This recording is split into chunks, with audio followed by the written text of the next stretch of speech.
whatever the source of power, it's important that you have the supply.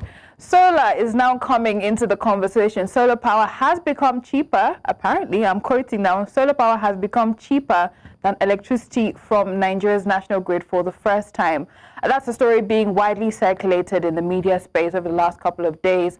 How true is it? And what could this mean for the existing traditional power infrastructure, which has continued to falter?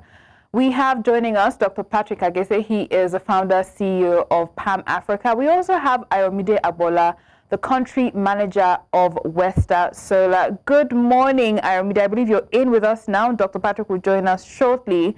And thank you for your time this morning. Now, based off of the report, the math was done quoting electricity prices at 220 naira to 270 naira per kilowatt hours versus solar and wind installation, which generates power at about, I believe, 85 naira to 140 naira per kilowatt hours. Now, is this formula and the numbers here, are they accurate? Hi, Jonah. Thank you for having me. I hope you can hear me very clearly. Yes, loud and clear. So, first of all, this didn't just happen. Solar has been cheaper than grid electricity for a very long time. Pretty much since we started selling solar to customers. That was the selling point anyway, that solar electricity was significantly cheaper. The numbers are correct-ish, but it depends on a number of factors. So it's not just, the cost of the solar panels, there's the cost of all of the equipment that are involved, there's the cost of capital, there's the cost of the kind of funding that is available, there is the tenure of the project. So it's very difficult to give a fixed number. Even the size of the project changes the dynamic. So it's very difficult to give a fixed number for the cost of electricity, but that range is possible. So 85 naira is very optimistic, but it can, in most cases, if you find a solution that costs 85 naira per kilowatt hour, there are a lot of other things that will happen in the course of that project that will make up for the cost. So we shouldn't get too carried away. If you understand that. Yeah, we shouldn't get too carried away. I'm coming to you now, Dr. Patrick, with what's going around. How does, and welcome to the show, how does the price of grid-generated power, how does it compare to that of solar?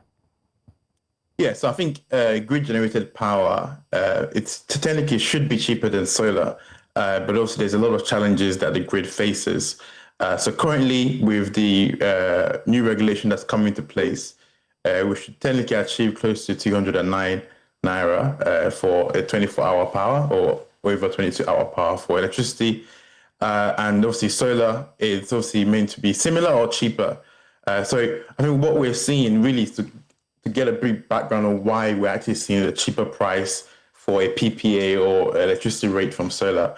And this is really thanks to some of the reforms that are being made in Nigeria. Talks about like FX stability, talking about the removal of fuel subsidy. And we've seen a huge increase of solar adoption in Nigeria. And that economy of scale allows for the power to be much cheaper. So it's not without a stretch, but like my colleague said there, 85 naira per kilowatt hour is very optimistic. I don't think we're at 85 naira per kilowatt hour yet, but solar is still considerably cheaper than the grid. All right, and I'm coming back to you.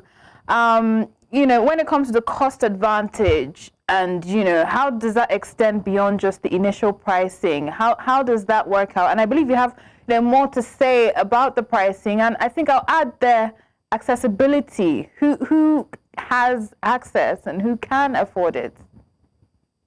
Yeah, I think what's the most important thing with solar is it brings some sense of stability to predicting how we power our systems. We always know the sunlight is going to come every day. We're not yet sure if the grid is going to be on every day, right? So that's one sense of stability in terms of we understand that power would come from the sun. But also converting that power to being usable at homes and businesses is also very interesting. There's a lot of new technology that's come into place that has made solar a little bit much more reliable than what we would typically have in the last couple of years. So within the changes of technology and obviously the predictability of the sunlight, there's a lot more stability that we can get from solar. And I'm coming now to you, Ayo, right? And citing data in 2010, the IEA estimated that there would be 410 gigawatts of solar panels installed around the world. We're now seeing, that's by 2035, by the way, but right now we're seeing it already at 4 times that capacity. How do you assess the widespread adoption globally and even here in Nigeria? What are some of the key drivers for adoption locally and internationally?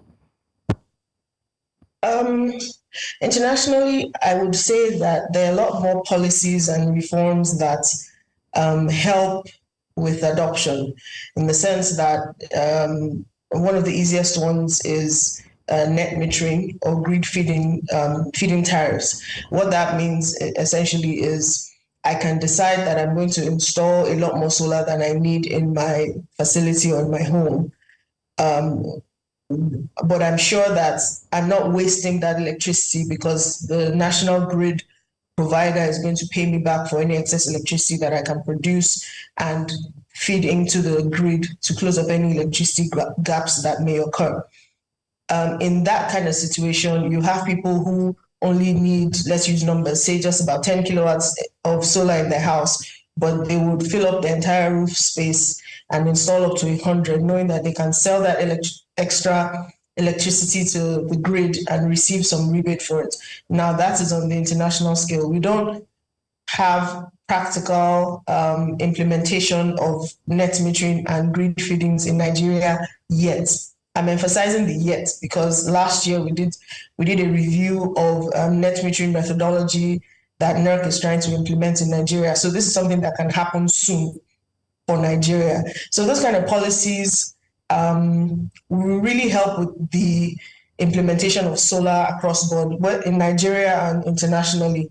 Another thing is speaking to accessibility. So the major issue with solar adoption is cost. Before now, you needed to have a bulk sum of capital available for implementation because you had to pay all at once. But there are quite a number of financing products that are available now for solar solution adoption, where you just pay a small amount in the beginning to implement the project, and then the rest of it you can pay over a tenure. More than likely, there's an interest applied to it, but it's within what you can afford. So, and then what happens is that, say you pay off your loan, or you're paying off over 5 years, you're still using the system for another 25 years. So it's a long-term benefit to having solar installed at your facility. All right, so payment plans that pretty much drive accessibility. After this break, we'll dive deeper into, especially as regards production and importation and the regulation around it here in Nigeria.